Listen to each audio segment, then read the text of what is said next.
খুব আনন্দিত আৰু উৎসাহিত হৈছোঁ। আজি হঠাৎ আমাৰ অসমৰ কাৰণে এটা শোকৰ দিন হৈ গ'ল। আপোনালোকেও সকলো ভাল পায়, আমি চবে ভাল পাওঁ। অসমৰ এজন হিয়াৰ আমঠু জুবিন গাৰ্গ ডাঙৰীয়া যোৱা ২-৩টা দশক ধৰি অসম আৰু ভাৰতৰ সংগীত জগতত আলোড়নৰ সৃষ্টি কৰা তেখেতে স্বৰ্গবাসী হ'ল।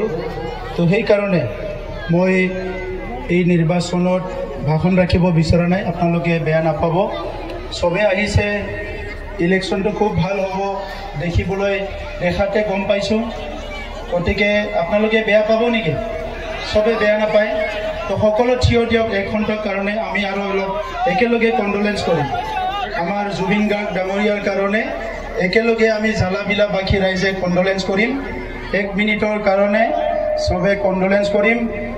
তেখেতে যিখিনি আমাক দি গ'ল, আমি তেখেতক ধন্যবাদ দিবলৈ ভাষা নাই, কিন্তু আমি তেখেতক চবে মিলি প্ৰাৰ্থনা কৰিব পাৰোঁ, দোৱা কৰিব পাৰোঁ, শ্ৰদ্ধা জনাব পাৰোঁ।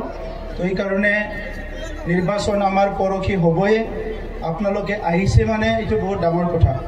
গতিকে চবকো মই থিয় হ'বলৈ অনুৰোধ কৰিছোঁ আৰু 1 মিনিটৰ কাৰণে আমি আমাৰ জুবিন গাৰ্গ ডাঙৰীয়াৰ কাৰণে কণ্ডোলেঞ্চ কৰিম।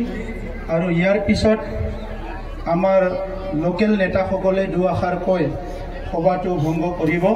মই পুনৰ আপোনালোকৰ মাজত ইলেকশ্যনৰ পিছত আহিম, ভালকৈ আহিম আৰু ভালকৈ কথা পাতিম। হ'ব হ'ব ঠিক আছে।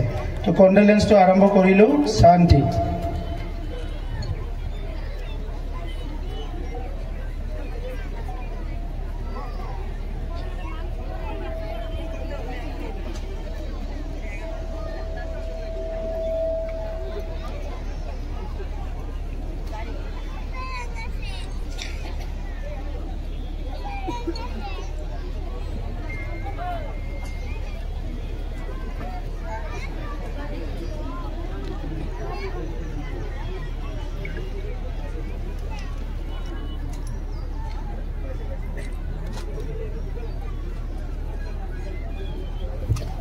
হৈছে বহুত বহুত ধন্যবাদ।